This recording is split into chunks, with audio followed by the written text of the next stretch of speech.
Baiklah, Assalamualaikum warahmatullahi wabarakatuh. Salam sejahtera dan halo teman-teman semua. Di sini kami dari perwakilan kelompok 4 ingin mempresentasikan hasil dari analisis kami mengenai pengantar supply chain management.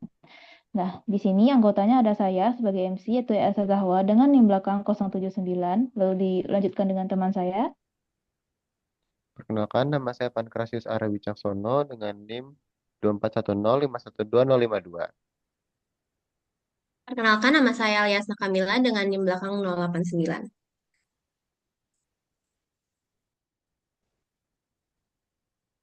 Baik, kita next. Jadi di bagian pertama ini kita akan masuk ke dalam sedikit pengenalan mengenai supply chain management yang akan dijelaskan oleh teman saya Alia.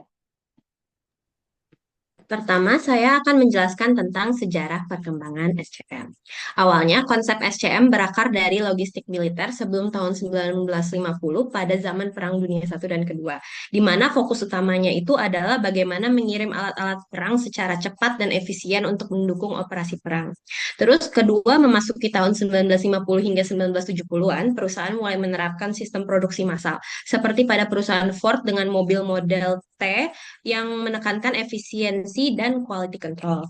Kemudian pada 1980-an, istilah supply chain management resmi diperkenalkan oleh Oliver dan Weber dan fokusnya mulai bergeser dari efisiensi internal menjadi kolaborasi dan integrasi antar perusahaan dalam satu jaringan pasok. Lalu, pada 1990 sampai 2000-an, perkembangan teknologi seperti ERP, WMS, dan TMS membuat perusahaan mampu mengelola rantai pasok secara digital dan lintas negara. Sedangkan di era modern sekarang, SCM sudah berkembang pesat dengan dukungan AI dan data analytics dan otomatisasi, sehingga fokusnya menjadi keberlanjutan dan ketahanan rantai pasok. Contohnya, bisa kita lihat pada Amazon dan Apple yang menggunakan sistem SCM digital untuk mengatur pengadaan dan distribusi produksi secara global. Jadi SCM itu telah berevolusi dari sistem logistik sederhana menjadi strategi bisnis global yang terintegrasi untuk menciptakan efisiensi dan daya saing perusahaan. Slide selanjutnya. Oke, yang kedua, konsep supply chain itu sendiri.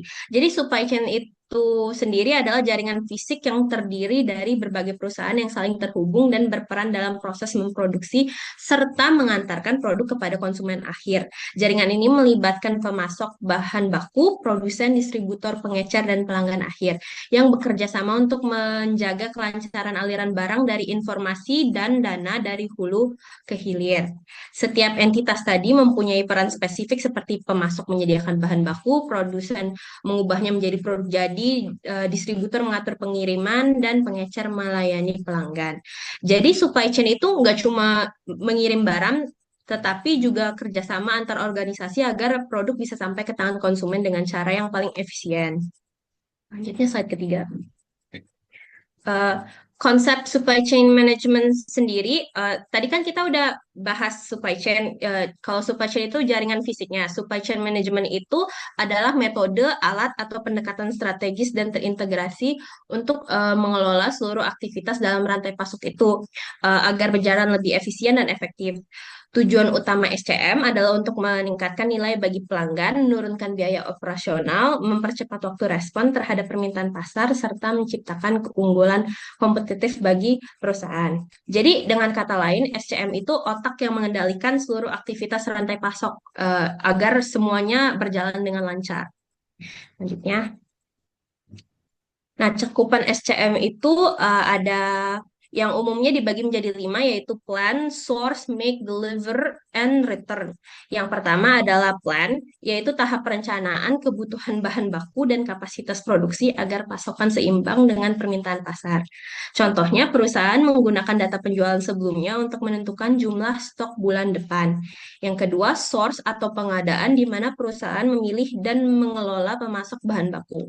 Misalnya PT Krakatau Baja Konstruksi selalu memastikan bahan baku baja datang tepat waktu agar produksi tidak berhenti. Ketiga, make manufacturing atau produksi, yaitu mengubah bahan mentah menjadi produk jadi dengan efisien dan quality control. Dalam industri fashion misalnya ini mencakup pemotongan kain, penjahitan, hingga pengecekan akhirnya. Selanjutnya ada deliver atau distribusi, yaitu proses pengemasan, transportasi, dan pengiriman produk ke pelanggan dengan tepat waktu dan efisien.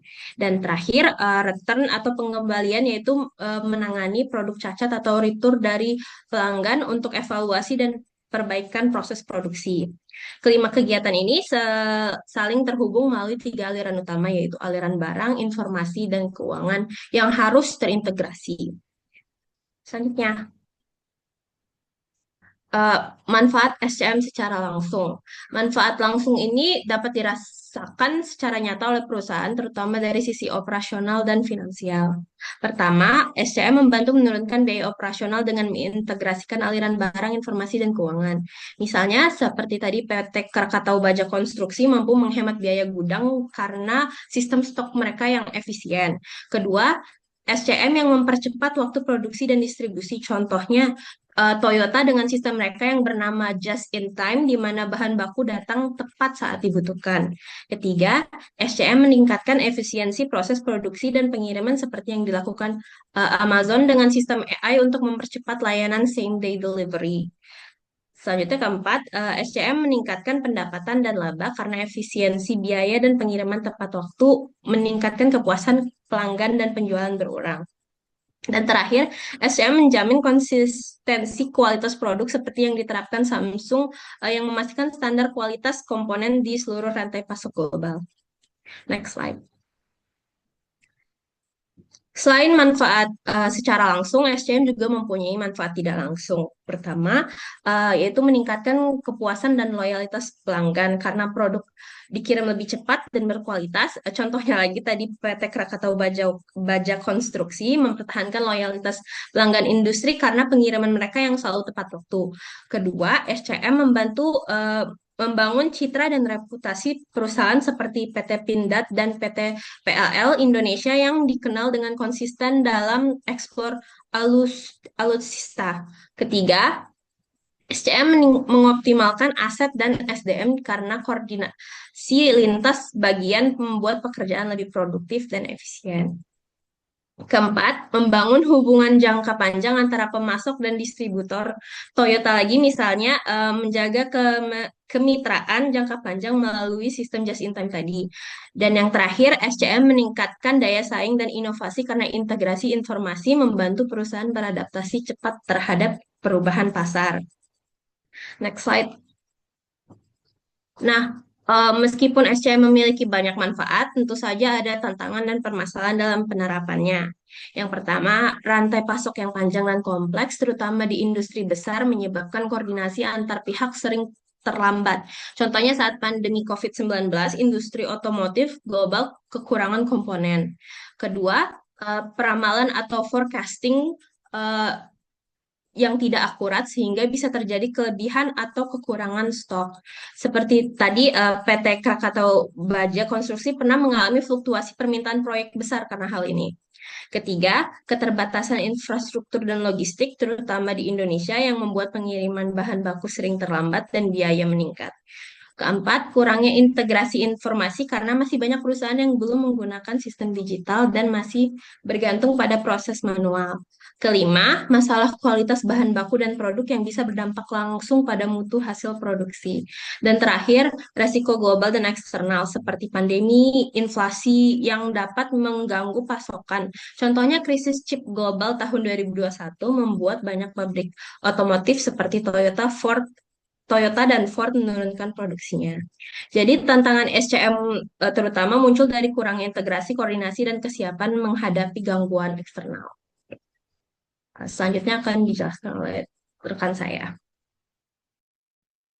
Baik, untuk yang selanjutnya yaitu mengenai pemanfaatan teknologi informasi dalam supply chain management. Di sini terdapat 6 poin, yaitu tadi terdapat TI di supply chain management, tantangannya, logistiknya seperti apa, kemudian komponen TI yang wajib itu seperti apa, gimana CRM-nya, dan gimana supply chain visibility sistemnya. Baik di yang pertama yaitu kita bisa lihat dari teknologi informasinya sendiri, yaitu supply chain management, ada dampak tidak langsungnya. Jadi yang pertama coba kita lihat untuk melihat cara sudut pandang dari pelanggan. Ketika supply chain management dikelola secara rapi. Contohnya seperti stok di storage itu dijaga dan pengirimannya itu bisa lebih tepat waktu, maka bisa meminimalisir keluhan pelanggan. Contohnya di retail nasional seperti yang kita tahu seperti Alfamart dan kompetitornya itu menunjukkan efisiensi rantai pasok yang berhubungan dengan gimana cara mereka untuk memenuhi permintaan di toko. Kemudian yang kedua, dampaknya juga terasa di biaya operasional. Dikarenakan pengiriman yang makin presisi, serta pelanggan bisa memantau paket secara e-tracking atau pelacakan elektronik, kepercayaan pelanggan terhadap jasa menjadi naik dan beban layanan bisa ditekan. Salah satu contoh studi nyatanya ialah JNE Express, memperlihatkan kualitas layanan logistik dan fitur e-tracking mereka yang memiliki pengaruh nyata dalam kepuasan pelanggan. Artinya, transparansi informasi membuat retensi lebih mudah tanpa perlu promosi berlebihan. Kemudian di sini juga ada dampak supply chain management secara langsung, yaitu di mana dengan target harian supply chain management yang sederhana, yaitu seperti produk yang tepat, diantarkan dengan waktu yang tepat, di tempat yang tepat. Nah, itu bisa meningkatkan kesetiaan pelanggan. Hal ini juga bisa terjadi ketika sinyal permintaan pasar benar-benar diterjemahkan ke rencana pembelian bahan, produksi, dan persediaan. Di sini contoh nyatanya ada suatu badan usaha yaitu CV Roland Kencana, yaitu sebuah perusahaan furnitur.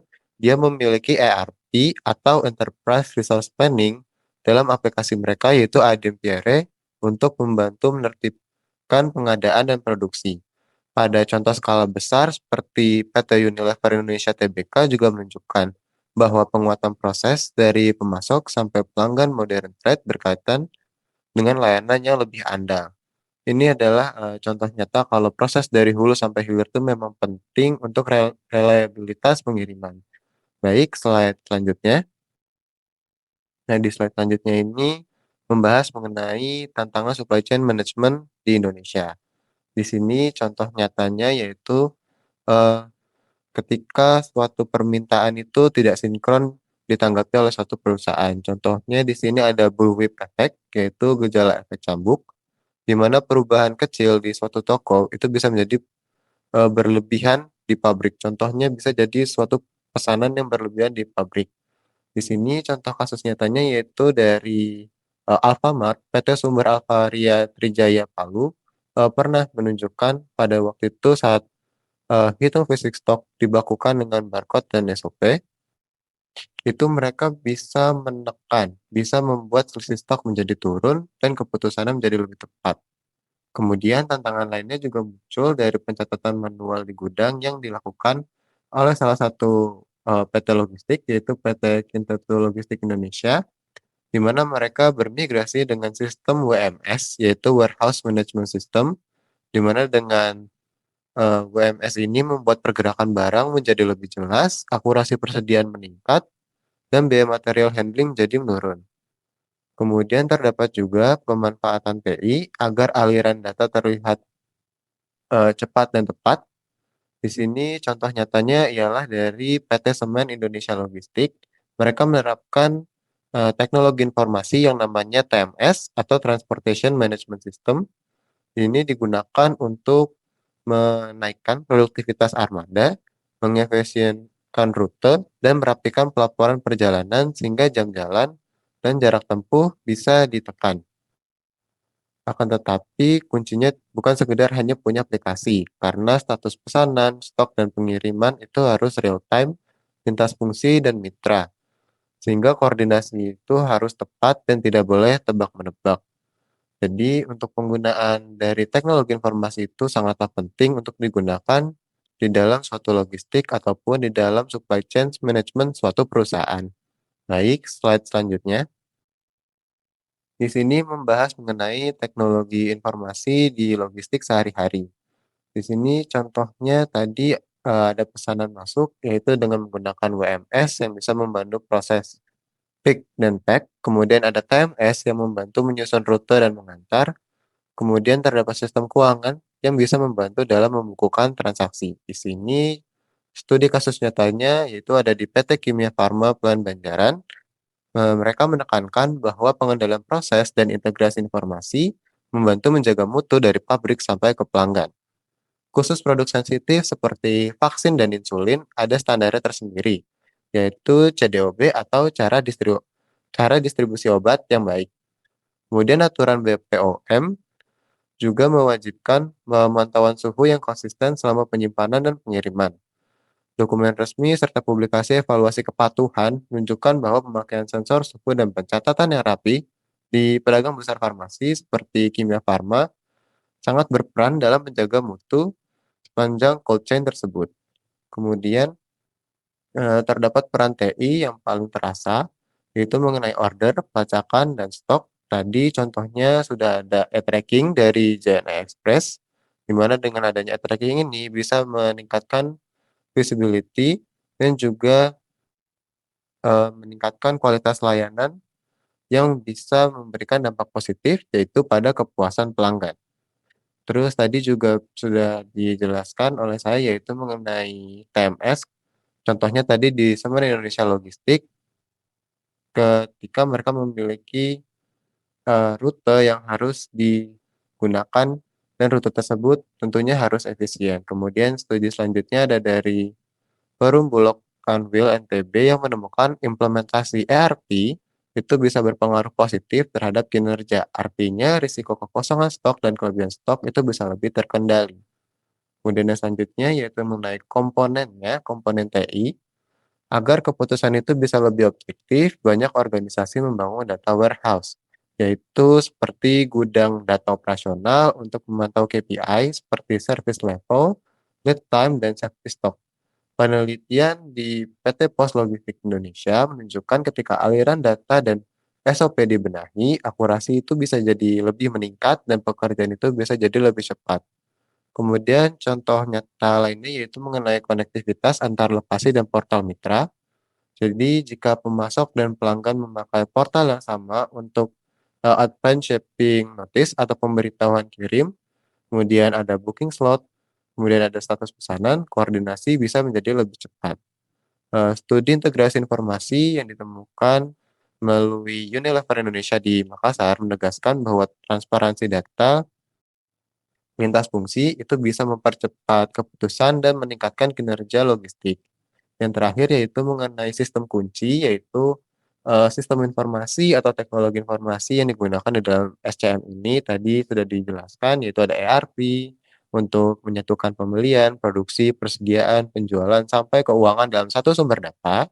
Kemudian terdapat juga WMS, yaitu Warehouse Management System untuk mencatat pergerakan barang dengan barcode, sehingga akurasi naik dan salahnya itu bisa dikoreksi. Kemudian terdapat juga CRM, yaitu Customer Relationship Management, yang menyatukan data pelanggan agar layanan lebih cepat dan konsisten. Selanjutnya akan dijelaskan oleh teman saya.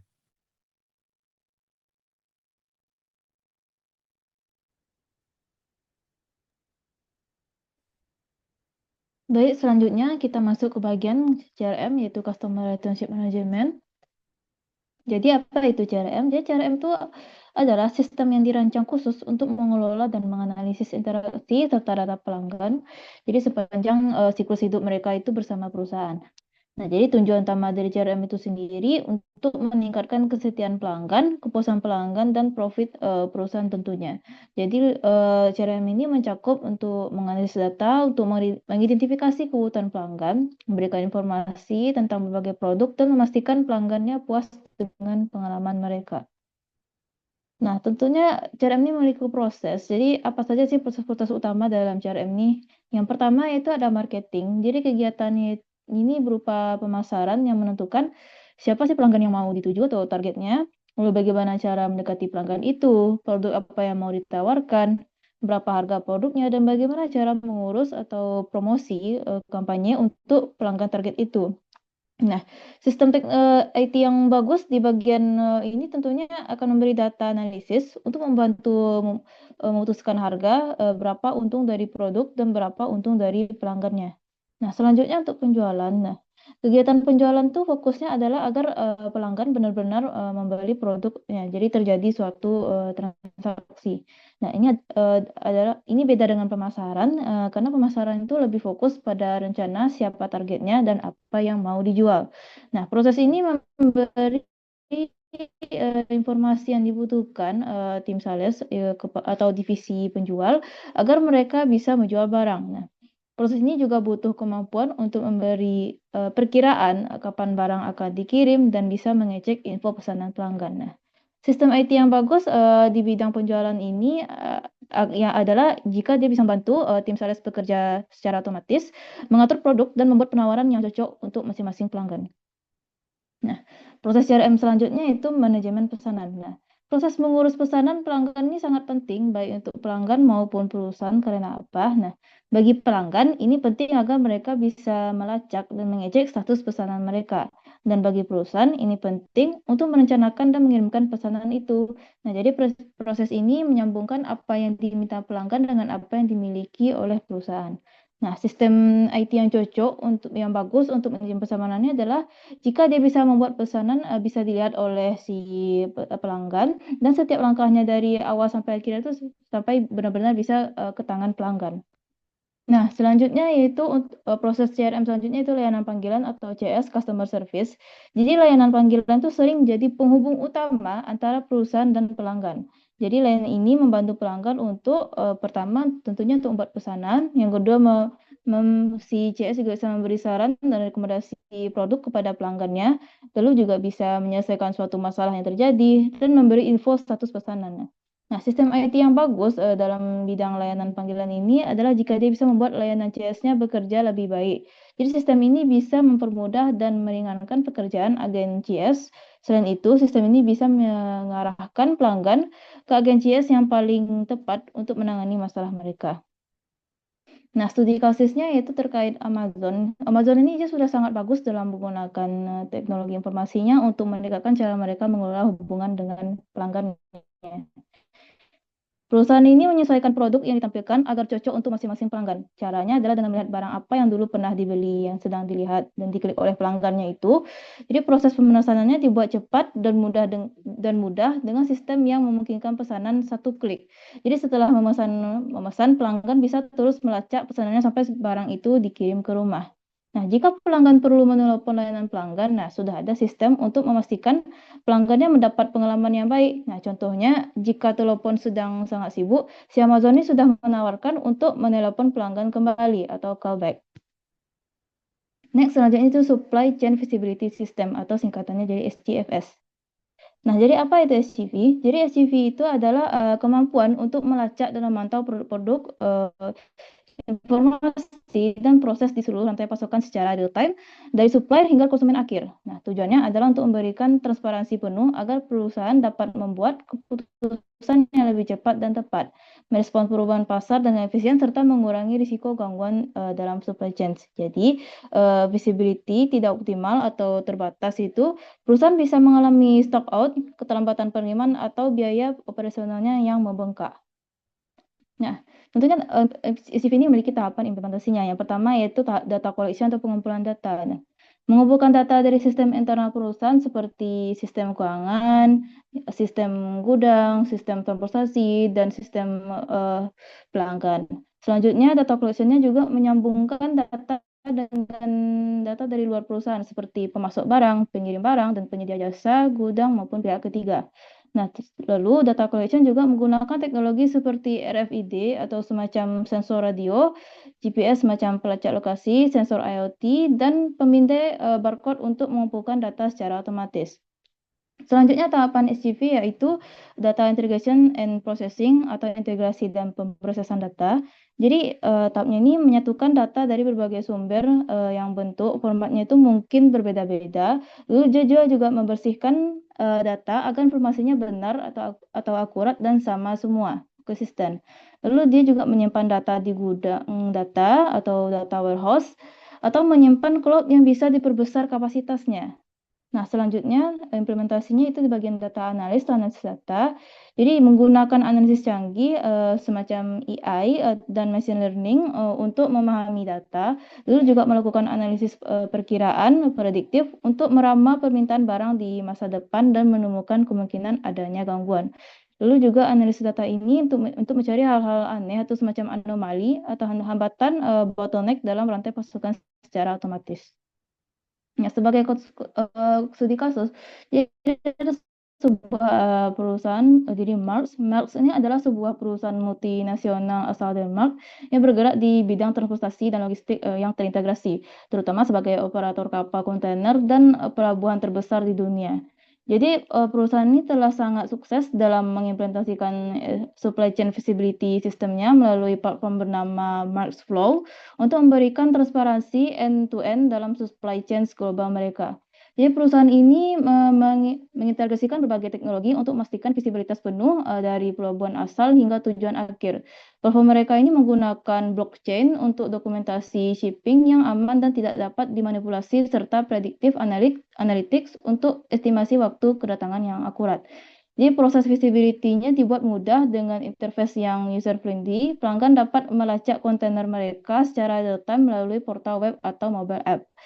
Sistemnya juga memberikan automated alerts jika ada keterlambatan atau masalah lainnya. Nah, jika pelanggan perlu informasi lebih detail atau menghadapi masalah, nah perusahaan ini menyediakan customer service yang terintegrasi dengan sistem visibility. Nah, tim CS mereka memiliki akses ke data yang sama dengan pelanggan sehingga dapat memberikan solusi dengan cepat. Selain itu, sistemnya juga dapat mengarahkan pelanggan ke dokumentasi self-service atau VAK yang relevan untuk masalah-masalah umum. Nah, selanjutnya tentunya pengaruh pemanfaatan teknologi informasi dalam SDM banyak. Jadi salah suatu peneliti memiliki analisis dari studi kasus mereka oleh suatu peneliti, mereka itu menemukan beberapa hal yang penting tentang bagaimana TI ini benar-benar mempengaruhi efisiensi rantai pasok. Yang pertama, keterlihatan atau visibilitas yang lebih baik. Jadi perusahaan banyak telah melaporkan adanya peningkatan besar dalam melihat proses rantai pasok. Jadi ini karena berkat dari gabungan teknologi IoT dan analisis big data. Pelacakan stok barangnya tentunya menjadi secara langsung real time membuat perusahaan bisa mengambil keputusan lebih awal untuk mencegah masalah dan mengurangi keterlambatan. Selanjutnya, pengelolaan stok barangnya jadi lebih baik. Jadi penggunaan analisis big data itu membantu perusahaan mengatur jumlah stok barang mereka dengan lebih pas. Jadi ini mengurangi kelebihan stok barang menumpuk dan meminimalkan kehabisan stok. Jadi perusahaan bisa meramal permintaan pelanggan dengan lebih tepat sehingga bisa menghemat biaya dan meningkatkan layanan ke pelanggan. Next, lebih gesit atau lebih lincah. Jadi perusahaan digital juga melaporkan bahwa membuat rantai pasok jadi lebih lincah. Perusahaan itu bisa cepat menanggapi perubahan di pasar. Jadi mereka mengubah jadwal produksi dan menyesuaikan cara pengelolaan itu untuk memenuhi permintaan pelanggan yang terus berubah. Jadi selanjutnya dampaknya yaitu keamanan dan kepercayaan yang lebih kuat. Jadi penerapan teknologi blockchain itu meningkatkan keamanan transaksi dan proses berbagi data antar rekan dalam rantai pasok. Jadi perusahaannya itu merasakan kepercayaan dan kerjasama yang meningkat yang membuat hubungan dengan pemasok dan pelanggan jadi lebih kuat. Baiklah, sekian dari kelompok kami. Semoga ilmu yang disampaikan itu bermanfaat dan bila ada salah kata mohon dimaafkan. Wabillahi taufiq. Assalamualaikum warahmatullahi wabarakatuh.